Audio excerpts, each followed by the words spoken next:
My name is Ava, and I am 32 years old. If you think family embarrassment only lasts a few awkward minutes, wait until you hear what happened at my sister's wedding. I showed up expecting to celebrate one of the happiest days of her life. Instead, I became the target of jokes, whispers, and public humiliation. My parents treated me like a disappointment. My relatives acted as if I were the family failure. Even people I barely knew joined in. They all believed I would sit quietly, smile through the insults, and keep the peace. What none of them realized was that I had been asked to give the final toast of the evening. By the end of the night, the entire room would see a side of the story my family had spent years trying to hide. Growing up, my younger sister Emma was the golden child. She earned straight A's, won academic awards, and seemed to impress everyone she met. Teachers loved her. Neighbors praised her.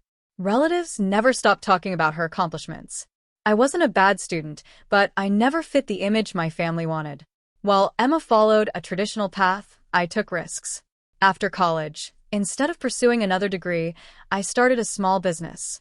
The first few years were difficult. There were setbacks, financial struggles, and plenty of mistakes. My family used those struggles as proof that I had chosen the wrong direction. At every holiday gathering, someone found a way to compare me to Emma. If she received a promotion, relatives would ask why I wasn't doing the same. If she bought something new, people would joke that I probably couldn't afford it. Even when my business started becoming successful, the comments never really stopped. It felt like my family had already decided who I was, and no amount of hard work could change their opinion. Despite all of that, I genuinely loved my sister. We had our differences, but I never blamed her for being favored. When she got engaged, I was happy for her. I helped with wedding planning whenever she asked. I picked up decorations, delivered invitations, and even spent entire weekends helping organize details. Emma thanked me many times and told me how much she appreciated my support. Those conversations made me believe our relationship was finally improving.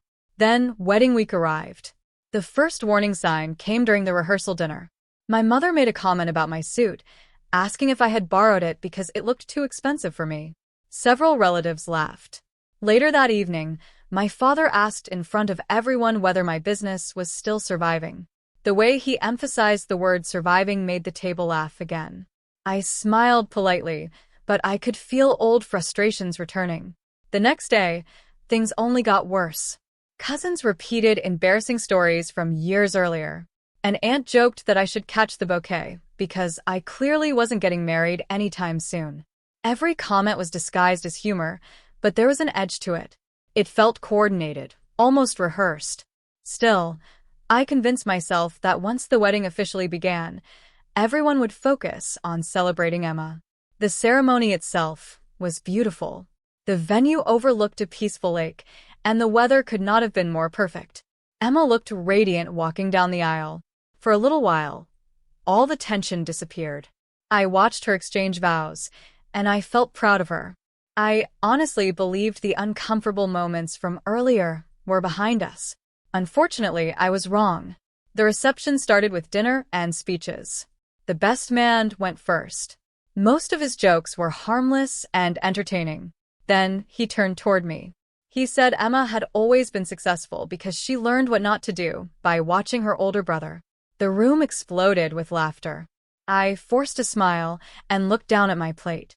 A few guests seemed uncomfortable, but nobody said anything. I assumed it would end there. It didn't. A few minutes later, my uncle stood up unexpectedly and announced that he wanted to share a story. Instead of telling a heartwarming memory about Emma, he talked about a business venture I had attempted in my early 20s. He exaggerated every detail and painted me as reckless, immature, and irresponsible. Once again, the crowd laughed. Then my father added a comment from his table. Some people take a little longer to grow up. More laughter followed. That was the moment I realized this wasn't random teasing. Several people had clearly planned these stories ahead of time. They had turned me into part of the evening's entertainment. For a few minutes, I seriously considered leaving. My car was parked nearby. I could walk out, drive home, and never look back. No speech. No confrontation. No drama. But then I remembered something important. Earlier that afternoon, Emma had asked me to give the final toast of the night. She wanted someone who knew her best to close the speeches. Everyone assumed I would stand up, say something sentimental, and quietly disappear into the background. Instead, I decided to stay. As the evening continued, more jokes came my way. A cousin mocked my dating life. An aunt questioned whether I had finally learned responsibility. Each comment earned another round of laughter. Yet something interesting began happening. The guests who weren't part of my family started noticing the pattern. At first, they laughed politely because everyone else was laughing. But after a while, the mood shifted. People could see that the jokes weren't affectionate. They weren't playful. They were cruel. By the time the master of ceremonies announced the final toast, the atmosphere felt completely different. I stood up and walked toward the microphone. The room fell silent. I thanked everyone for attending the wedding and congratulated Emma and her husband. Then I paused for a moment. Weddings, I said, are supposed to celebrate love, support, and family. Everyone listened carefully. I explained that I had spent years believing those values connected all of us. Then I addressed the stories that had been shared throughout the evening. I didn't raise my voice. I didn't insult anyone. I simply told the truth. The failed business project my uncle mocked had actually taught me valuable skills that later helped build my company.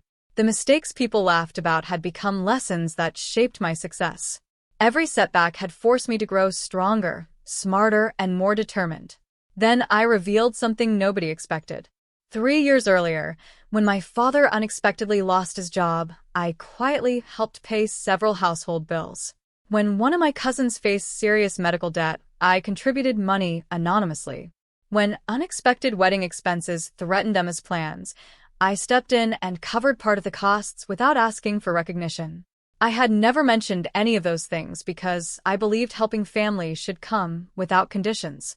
The room became completely still. Guests exchanged glances. Several relatives suddenly found the floor very interesting. Nobody laughed. Nobody interrupted. I continued speaking. Success looks different for everyone, I said. Some people earn praise through awards and titles. Others build their lives through persistence, risk, and resilience. Neither path deserves ridicule. I admitted that the jokes had hurt. Not because they were clever. Not because they embarrassed me. They hurt because they came from people whose support had always mattered to me. Then I turned toward Emma.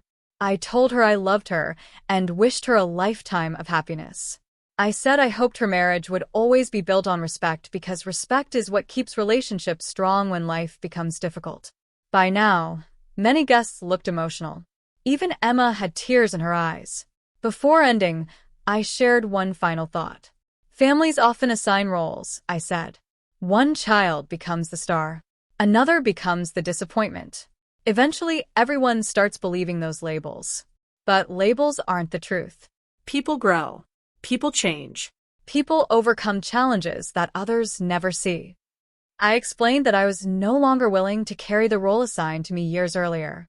I would not be the family punchline anymore. I would not accept disrespect disguised as humor. And if anyone wanted a relationship with me moving forward, it would have to be based on mutual respect. Then I raised my glass. I wished the newlyweds a beautiful future. And I ended the speech. For several long seconds, nobody said a word. The silence felt endless. Then applause began. Not polite applause. Not forced applause. Genuine applause. More and more guests joined in until much of the room was clapping. A few people even stood. My father looked shocked. My uncle suddenly seemed very interested in his drink. Several relatives avoided eye contact entirely. Emma was crying openly. After the reception ended, guests approached me one after another. Many thanked me for handling the situation with dignity. Some admitted they had noticed how unfair the jokes were becoming. Later that night, I stepped outside and stood near the lake. A few minutes later, Emma joined me. She apologized. She admitted she had heard relatives discussing some of the jokes beforehand and assumed they would be harmless. She never imagined they would go so far or become so personal. For the first time in years, we had an honest conversation. She acknowledged the favoritism that existed in our family. She admitted she should have spoken up sooner. And she thanked me for telling the truth without turning her wedding into a fight. That conversation changed our relationship completely. Some family members apologized in the weeks that followed. Others never did. A few relationships grew stronger. Others quietly faded away. But I accepted that outcome. Because the most important thing I gained that night wasn't revenge. It was self-respect. My family expected me to absorb every insult and remain silent. They believed old labels would keep me trapped forever. Instead, I used the final toast to reclaim my voice. And that is why my sister's wedding became unforgettable. They humiliated me in front of everyone. But when the final toast arrived, the truth finally had its turn to speak.